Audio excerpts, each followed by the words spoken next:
شروع اللہ کے نام سے جو بڑا مہربان نہایت رحم والا ہے۔ الف لام میم را۔ اے محمد صلی اللہ علیہ وآلہ وسلم، یہ کتاب الہی کی آیتیں ہیں اور جو تمہارے پروردگار کی طرف سے تم پر نازل ہوا ہے حق ہے، لیکن اکثر لوگ ایمان نہیں لاتے۔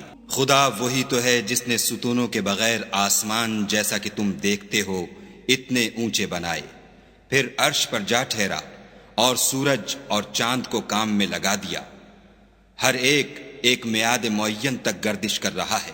وہی دنیا کے کاموں کا انتظام کرتا ہے، اس طرح وہ اپنی آیتیں کھول کھول کر بیان کرتا ہے کہ تم اپنے پروردگار کے روبرو جانے کا یقین کرو۔ اور وہ وہی ہے جس نے زمین کو پھیلایا اور اس میں پہاڑ اور دریا پیدا کیے اور ہر طرح کے میووں کی دو دو قسمیں بنائیں۔ وہی رات کو دن کا لباس پہناتا ہے، غور کرنے والوں کے لیے اس میں بہت سی نشانیاں ہیں۔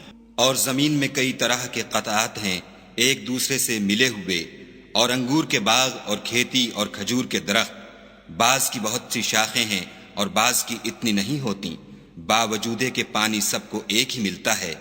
اور ہم بعض میووں کو بعض پر لذت میں فضیلت دیتے ہیں، اور اس میں سمجھنے والوں کے لیے بہت سی نشانیاں ہیں۔ اگر تم عجیب بات سننی چاہو تو کافروں کا یہ کہنا عجیب ہے کہ جب ہم مر کر مٹی ہو جائیں گے تو کیا از سر نو پیدا ہوں گے؟ یہی لوگ ہیں جو اپنے پروردگار سے منکر ہوئے ہیں، اور یہی ہیں جن کی گردنوں میں طوق ہوں گے، اور یہی اہل دوزخ ہیں کہ ہمیشہ اس میں جلتے رہیں گے۔ اور یہ لوگ بھلائی سے پہلے تم سے برائی کے جلد خواستگار یعنی طالب عذاب ہیں، حالانکہ ان سے پہلے عذاب واقع ہو چکے ہیں۔ اور تمہارا پروردگار لوگوں کو باوجود ان کی بے انصافیوں کے معاف کرنے والا ہے، اور بے شک تمہارا پروردگار سخت عذاب دینے والا ہے۔ اور کافر لوگ کہتے ہیں کہ اس پیغمبر پر اس کے پروردگار کی طرف سے کوئی نشانی نازل نہیں ہوئی، سو اے محمد صلی اللہ علیہ وآلہ وسلم، تم تو صرف ہدایت کرنے والے ہو، اور ہر ایک قوم کے لیے رہنما ہوا کرتا ہے۔ خدا ہی اس بچے سے واقف ہے جو عورت کے پیٹ میں ہوتا ہے، اور پیٹ کے سکڑنے اور بڑھنے سے بھی واقف ہے، اور ہر چیز کا اس کے ہاں ایک اندازہ مقرر ہے۔ وہ دانائے نہا و آشکار ہے، سب سے بزرگ اور عالی رتبہ ہے۔ کوئی تم میں سے چپکے سے بات کہے یا پکار کر، یا رات کو کہیں چھپ جائے یا دن کی روشنی میں کھلم کھلا چلے پھرے، اس کے نزدیک برابر ہے۔ اس کے آگے اور پیچھے خدا کے چوکیدار ہیں جو خدا کے حکم سے اس کی حفاظت کرتے ہیں۔ خدا اس نعمت کو جو کسی قوم کو حاصل ہے نہیں بدلتا جب تک کہ وہ اپنی حالت کو نہ بدلے، اور جب خدا کسی قوم کے ساتھ برائی کا ارادہ کرتا ہے تو پھر وہ پھر نہیں سکتی، اور خدا کے سوا ان کا کوئی مددگار نہیں ہوتا۔ اور وہی تو ہے جو تم کو ڈرانے اور امید دلانے کے لیے بجلی دکھاتا اور بھاری بھاری بادل پیدا کرتا ہے، اور رعد اور فرشتے سب اس کے خوف سے اس کی تسبیح و تحمید کرتے رہتے ہیں۔